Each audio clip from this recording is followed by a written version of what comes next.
Audio Jungle.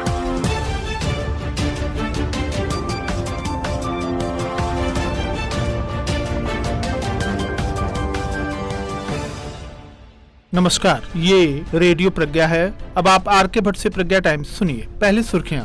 मंडलायुक्त ने निर्माणाधीन अंतर्राष्ट्रीय एयरपोर्ट का किया स्थलीय निरीक्षण। कसाडा की बैठक में हुई बिंदुवार समीक्षा। 65 और व्यक्तियों की कोरोना रिपोर्ट पॉजिटिव। संक्रमण से 80 वर्षीय बुजुर्ग की हुई मौत। खड्डा के बाढ़ग्रस्त क्षेत्रों में कटान का एनडीआरएफ ने किया निरीक्षण। कोरोना संक्रमित डॉक्टर को होम आइसोलेट कराने गए लेखपाल से की गई अभद्रता। लेखपाल संगठन ने उप जिलाधिकारी को ज्ञापन सौंपकर सुसंगत धाराओं में कार्रवाई करने की रखी मांग। फरार हत्या आरोपियों के घर पुलिस ने कराई मुनादी। और उर्वरक की समस्या को लेकर कांग्रेसियों ने प्रदर्शन करते हुए उप जिलाधिकारी को सौंपा ज्ञापन। अब प्रज्ञा टाइम्स विस्तार से। आयुक्त गोरखपुर मंडल गोरखपुर जयंत नार्लिकर ने बुधवार को कसया हवाई पट्टी पर हो रहे निर्माण कार्यों का निरीक्षण कर संबंधित को आवश्यक दिशा निर्देश दिए। उन्होंने इस दौरान जिलाधिकारी को नियमित समीक्षा कर कार्यों में तेजी लाने एवं एयरपोर्ट निदेशक को हो रहे कार्यों की गुणवत्ता सहित निर्धारित अवधि तक समस्त कार्यों को पूर्ण कर लिए जाने का निर्देश दिया। उन्होंने कहा कि कार्यदायी संस्थाओं से लगातार जिला प्रशासन संपर्क बनाए रखे ताकि किसी भी प्रकार की समस्या आने पर तत्काल प्रभावी कार्रवाई कर समस्या का निदान किया जा सके।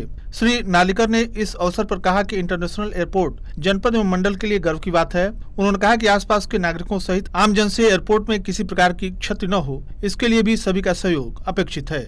उन्होंने प्रगति का स्थलीय निरीक्षण करते हुए उप जिलाधिकारी कसया को निर्देश दिया कि सड़क चौड़ीकरण के लिए भूमि अधिग्रहण कार्रवाई 15 दिनों के अंदर पूर्ण कर ली जाए तथा लोक निर्माण विभाग 15 सितंबर तक सड़क निर्माण के कार्यों को प्रारंभ करे। उन्होंने वहां उपस्थित एयरपोर्ट के निदेशक से उड़ानों के संचालन आदि के बारे में जानकारी प्राप्त की। वहां उपस्थित पुलिस अधीक्षक कुशीनर को निर्देशित किया गया कि एयरपोर्ट के आसपास सुरक्षा व्यवस्था के दृष्टिगत लगातार निगरानी रखी जाए तथा एयरपोर्ट पर पुलिस चौकी भी स्थापित की जाए। इस अवसर पर जिलाधिकारी कुशीनगर भूपेंद्र चौधरी, पुलिस अधीक्षक विनोद कुमार मिश्र, मुख्य विकास अधिकारी अन्नपूर्णा गर्ग, ज्वाइंट मजिस्ट्रेट कसया पूर्ण बोहरा, निदेशक एयरपोर्ट सहित अन्य संबंधित अधिकारीगण उपस्थित रहे। इसके बाद कृषि मंत्री सूर्य प्रताप शाही, मंडलायुक्त जयंत नार्लिकर, जिलाधिकारी कुशीनगर भूपेंद्र चौधरी, मुख्य विकास अधिकारी अन्नपूर्णा गर्ग सहित अन्य अधिकारियों के साथ कुशीनगर विशेष क्षेत्र विकास प्राधिकरण कसाडा की 15वीं बैठक आयोजित हुई। कसाडा को कुशीनगर की जनता की उम्मीदों को पूरा करना है और क्षेत्र का विकास करना है, उक्त बातें मंडलायुक्त ने कही। उन्होंने कहा कि सीमित संसाधनों में ही कसाडा को क्षेत्र के विकास के गुणवत्ता युक्त समयबद्ध कार्य करना होगा। बैठक में उप जिलाधिकारी कसया ने बिंदुवार कुशीनगर विशेष क्षेत्र विकास के प्रस्तावों को रखा। मंडलायुक्त ने कहा कि नगर पंचायत कुशीनगर द्वारा हाउस एवं वाटर टैक्स की नियमित वसूली करते हुए अपने संसाधनों को विकसित करें। उन्होंने कुशीनगर के मुख्य द्वार पर बनी यात्री शेड के निर्माण कार्यों की समीक्षा के दौरान निर्देश दिया कि संबंधित फर्म का नियमानुसार भुगतान किया जाए।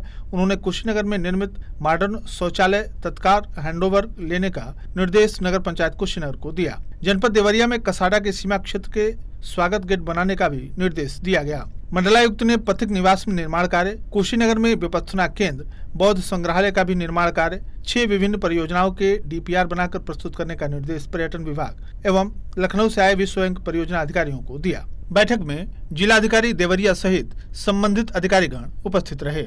बुधवार को 1092 संदिग्ध व्यक्तियों की रिपोर्ट प्राप्त हुई, जिसमें से 65 व्यक्ति कोरोना से संक्रमित पाए गए, जबकि 1025 व्यक्तियों की रिपोर्ट नेगेटिव आई। इस प्रकार जनपद में कोरोना संक्रमण से संक्रमित कुल संख्या 2658 हो गई। मुख्य चिकित्साधिकारी डॉक्टर एनपी गुप्ता के द्वारा जारी प्रेस नोट में बताया गया कि वर्तमान समय में 756 पेशेंट एक्टिव हैं और 1883 पूर्ण रूप से स्वस्थ हो चुके हैं।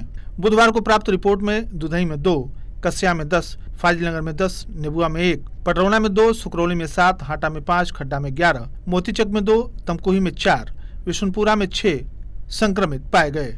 डॉक्टर गुप्ता ने बताया कि अब तक 39,614 संदिग्ध व्यक्तियों के सैंपल जांच कराए जा चुके हैं। बुधवार को 231 संदिग्ध व्यक्तियों के सैंपल जांच के लिए बीआरडी मेडिकल कॉलेज भेजे गए। पिछले 24 घंटे में कोरोना से संक्रमित एक और व्यक्ति की मृत्यु हो गई, जिसके कारण मृतकों की संख्या 19 हो गई है। प्राप्त जानकारी के अनुसार बुधवार को संयुक्त जिला चिकित्सालय स्थित संचालित हो रहे L2 अस्पताल में सुदामा उम्र 80 वर्ष जयप्रकाश नगर पटरौना की उपचार के दौरान मृत्यु हो गई। उप जिलाधिकारी खड्डा के निर्देशन में ग्राम सभा शाहपुर, विंध्याचल और बाल गोविंद छपरा में खेतिहर जमीनों का हो रहे कटान का बुधवार को लोकल प्रशासन सहित 11वीं वाहिनी एनडीआरएफ वाराणसी की टीम ने निरीक्षण किया। लोकल प्रशासन के द्वारा बाढ़ प्रभावित क्षेत्रों में गंडक के तेजी से कम हो रहे पानी के कारण 200 एकड़ जमीन काटने का अनुमान बताया गया है। Team commander inspector Dinkar Tripathi की अगुवाई में सदल एनडीआरएफ की टीम भैंसहा होते हुए शाहपुर, बाल गोविंद छपरा और विंध्याचल में हो रहे कटानों का निरीक्षण किया। साथ ही टीम कमांडर ने लोगों को बताया कि मौसम में बदलाव होते ही हवा की रफ्तार बढ़ जाती है, जिससे दुर्घटना होने की संभावनाएं बनी रहती हैं। अतः नाव का सुरक्षित संचालन किया जाए, बदलते मौसम में नाव से यात्रा न किया जाए। इस निरीक्षण के दौरान ग्राम शाहपुर के प्रधान व लेखपाल राजेश गुप्ता मौजूद रहे।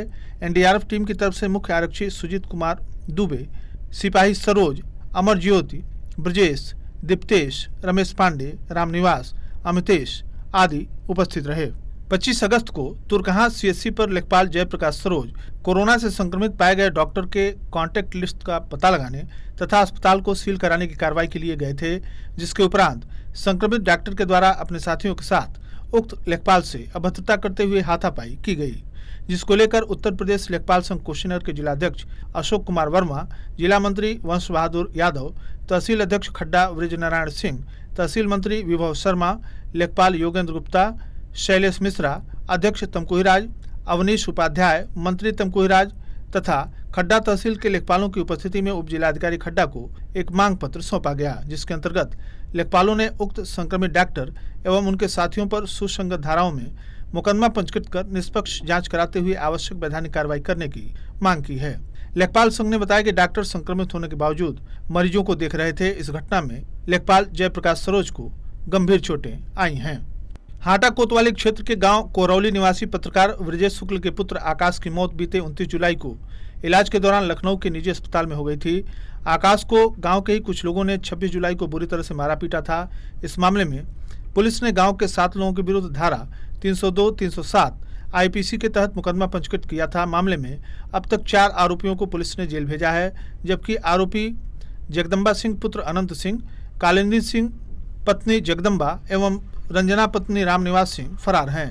सीजेएम न्यायालय ने फरार आरोपियों के विरुद्ध 82 के तहत कुर्की की घोषणा का नोटिस चस्पा करने एवं मुनादी कराने का आदेश दिया, जिसके क्रम में बुधवार को कोतवाल ज्ञानेंद्र राय ने भारी पुलिस बल के साथ पहुंचकर मुनादी कराई तथा हत्या आरोपियों के दरवाजे पर नोटिस चस्पा कर दिया। इस दौरान उप निरीक्षक भिक्खू राय एवं अन्य पुलिसकर्मी मौजूद रहे। कांग्रेसियों ने बुधवार को तहसील कप्तानगंज पर विरोध प्रदर्शन किया और तहसील में खाद की कालाबाजारी करने वालों के विरुद्ध कार्रवाई करने और किसानों को खाद उपलब्ध कराने की मांग की। उत्तर प्रदेश कांग्रेस कमेटी के प्रदेश अध्यक्ष अजय कुमार लल्लू के निर्देश पर जिला एवं तहसील कांग्रेस कमेटी की ओर से तहसील परिसर में बुधवार को विरोध प्रदर्शन किया गया और तहसील प्रशासन को ज्ञापन सौंपकर तहसील प्रभारी अजय कुमार जायसवाल ने बताया कि प्रदेश में यूरिया खाद की भारी किल्लत हो रही है, जिससे तहसील भी अछूता नहीं है। धान के लिए किसान को यूरिया खाद की सर्वाधिक आवश्यकता है, मगर किसानों को यूरिया नहीं मिल पा रहा है। इस अवसर पर ब्लॉक अध्यक्ष रामकोला स्वामीनाथ यादव, ब्लॉक अध्यक्ष कप्तानगंज रामप्रीत साहनी, मोनू कन्नौजिया, सुरेंद्र गुप्ता, हारून अंसारी, महेंद्र सिंह, जगत सिंह, अब्दुल, नईम हुसैनी आदि कार्यकर्ता उपस्थित रहे। थाना कप्तानगंज के अंतर्गत गांव फरदहा में बुधवार को सीएचसी के डॉक्टरों ने 108 लोगों की जांच रैपिड एंटीजन किट के द्वारा की, जिसमें 5 लोग कोरोना से संक्रमित पाए गए। सूचना के अनुसार बुधवार को सामुदायिक स्वास्थ्य केंद्र मोतीचक पर रैपिड एंटीजन टेस्ट किट के द्वारा 49 और आरआर टीम के द्वारा 34, आरटीपीसीआर से 25 कुल मिला के 108 लोगों की जांच की गई। गांव फरदहा में 4 लोग एवं एक पिपरेचा में कोरोना से संक्रमित पाए गए। पडरौना पनिहवा मार्ग पर बुधवार को पिकअप और टेम्पो के बीच आमने सामने भिड़ंत में 3 व्यक्तियों की मृत्यु हो जाने की सूचना प्राप्त हो रही है। हादसे में 7 लोग घायल भी हैं। घायलों में कई लोगों की स्थिति गंभीर है। हादसे में फाइलनगर क्षेत्र के सोहंग निवासी आलिम एवं गोबरहिया बघा निवासी दीनानाथ की मौत हो गई। इसके अलावा एक मृतक की अभी शिनाख्त नहीं हो पाई है। इसके अलावा 7 घायलों का जिला अस्पताल में इलाज चल रहा है। दुर्घटना की सूचना मिलते ही यहां लोगों की भीड़ लग गई। सूचना मिलते ही मौके पर पहुंची पुलिस ने घायलों को जिला अस्पताल पहुंचाया। हादसा नेबुआ नौरंगिया थाना क्षेत्र के लीलाधर छपरा गांव के समीप हुआ। और अंत में सुर्खियां एक बार फिर। मंडलायुक्त ने निर्माणाधीन अंतर्राष्ट्रीय एयरपोर्ट का किया स्थलीय निरीक्षण। कसाड़ा की बैठक में हुई बिंदुवार समीक्षा। 65 और व्यक्तियों की कोरोना रिपोर्ट पॉजिटिव। संक्रमण से 80 वर्षीय बुजुर्ग की हुई मौत। खड्डा के बाढ़ग्रस्त क्षेत्रों में कटान का एनडीआरएफ ने किया निरीक्षण। कोरोना संक्रमित डॉक्टर को होम आइसोलेट करने गए लेखपाल से की गई अभद्रता। लेखपाल संगठन ने उप जिलाधिकारी को ज्ञापन सौंपकर सुसंगत धाराओं में कार्रवाई करने की रखी मांग। फरार चल रहे हत्या आरोपियों के घर पर पुलिस ने कराई मुनादी। और उर्वरक की समस्या को लेकर कांग्रेसियों ने प्रदर्शन करते हुए उप जिलाधिकारी को सौंपा ज्ञापन। इसी के साथ प्रज्ञा टाइम्स का ये अंक यहीं समाप्त हुआ। नमस्कार।